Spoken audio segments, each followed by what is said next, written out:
Not a bad first impression, Hastings. Not bad at all. Let's explore what you got. What is drawing you there that is so random? Never heard of it.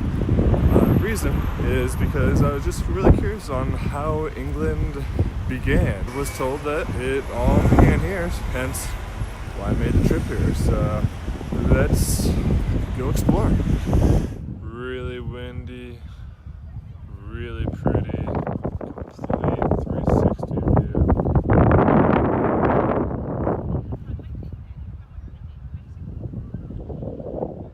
Let's see what this is all about. The Monk's Walk is 45 metres, 145 feet long, and leads down into well over an acre of subterranean caverns and passages. The ballroom and incredible Monk's Walk were carved out of the solid rock in the early 1800s by Joseph Golding.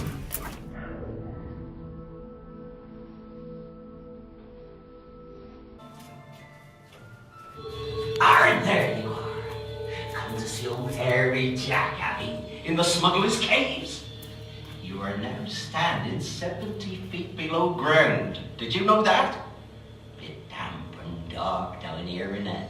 But that's exactly the sort of place where we smugglers like to hide our gin, tobacco, and other booty in the old days. I should know. I was here. Of course.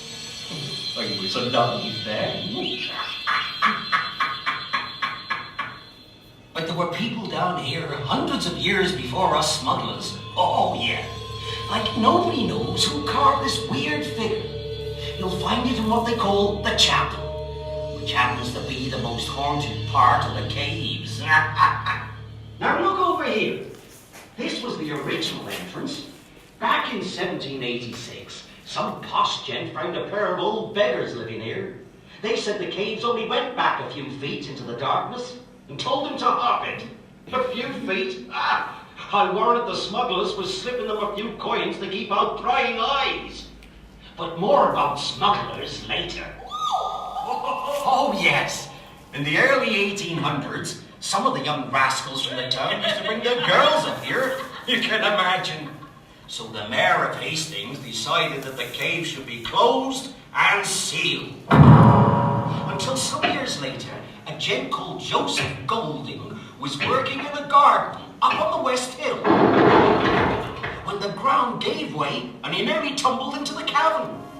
He was astounded by what he saw, and being a bit of a showman, he got permission to open the caves to the public. Lit with hundreds of candles, those people thought they was in fairyland. But old Golding didn't stop there. He cut pillars and domes out of the solid rock to create the ballroom, where they had regular dances. And look at this big chap behind you over the door. And there is another one opposite him, just round the corner. That's the military gentleman. St. Clement's Caves was the place to visit in Victorian times. Oh Lord, yes. Much later, during the World War, which started in 1939, the caves were used as an air raid shelter.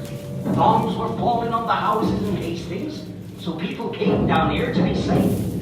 There were nearly 600 beds in the caves. Imagine. Then after the war, they had tours of the caves again.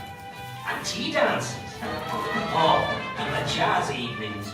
What a racket. Enough to wake the dead. Which reminds me, you'll be wanting to discover more about the smugglers, whose spirits still roam around these caves. So off you go, and old Hairy Jack will be around to tell you some more tales later. Come on, this way. A smuggler would have up to 30 pounds of tea under their clothes. That's a lot of tea.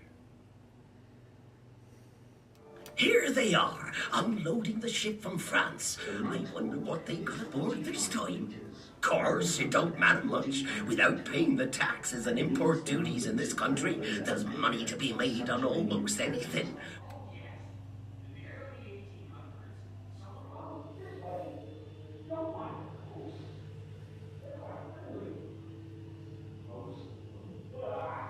A about to explore Hastings Castle, where William the Conqueror built his first castle in England, and that was back in 1066. But before him, there's been people on this site since 6000 BC. They've found flint tools, so there's a lot of history around here.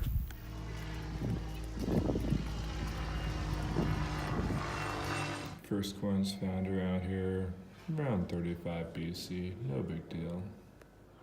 This silver penny was the only form of legal tender in England for over 400 years. The damn castle closes at 5, but lots of issues. So this is about as close to the castle as I get since I leave tomorrow morning. Oh well.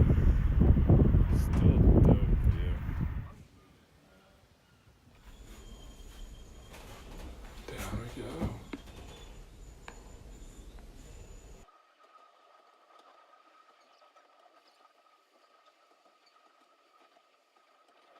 I love old British streets like this.